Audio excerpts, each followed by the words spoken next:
अक्सर लोग अपने आसपास की स्थितियों से असंतुष्ट होते हैं। लोगों को घट रही घटनाओं से बहुत सारी शिकायतें रहती हैं। जिसे देखो वही कहता मिल जाएगा कि ना जाने ये सब क्या हो रहा है।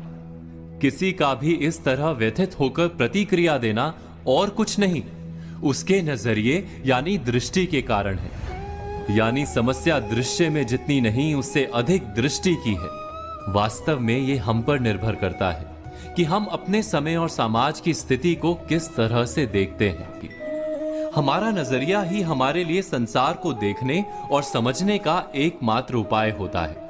कोई भी घटना हमें उतनी ही प्रिय और अप्रिय लगती है जितनी कि हमारी दृष्टि उसे हमें समझाती है। आपने कभी आकाश में उड़ते बादलों में बनने वाली आकृतियों को देखा है? उनमें जो भी आकृतियां बनती हैं उसे हम अपने नजरिए से ही परिभाषित कर पाते हैं। एक ही समय में वो एक बादल का टुकड़ा किसी को शेर और किसी को खरगोश दिखता है। कैसे? ये केवल नजरिए के कारण है। दृष्टि के इस मर्म को हम एक कहानी के द्वारा समझने की कोशिश करते हैं। किसी आश्रम में एक गुरुजी अपने दो प्रिय शिष्यों के साथ रहते थे। एक दिन गुरुजी ने अपने दोनों शिष्यों से पूछा कि ये संसार कैसा है, अपने दृष्टिकोण से बताओ। पहला शिष्य बोला, ये दुनिया बहुत बुरी है। जितनी देर की रात होती है उतनी ही देर का दिन। कैसा संसार है, उजले दिन के पीछे काली अंधेरी रात आती ही रहती है।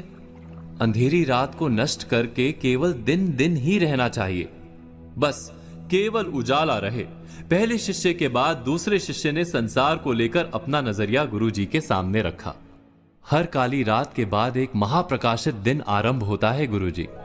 सूर्य देव संसार को हर दिन नई ज्योति से भर देते हैं। लोग अपने अपने काम पर निकलते हैं। किसान हो, यात्री हो या पक्षी, सब अपने कर्म करते हैं। फिर थक कर आराम करने का समय हो जाता है। शाम घिरने लगती है तो हम सूर्य को विदा कर दीपक जलाते हैं और रात में भी उजाला कर लेते हैं। आसमान चमकीले तारों से भर जाता है। चंद्रमा का उदय होता है। रात के साथ दिन का क्रम बना रहना बहुत आवश्यक है, अन्यथा हम प्रकाश का महत्व कैसे समझ पाएंगे। गुरुदेव ने दोनों के नजरिए को समझा। संसार वही एक है। हम इसे कैसे देखते हैं उस पर निर्भर करता है।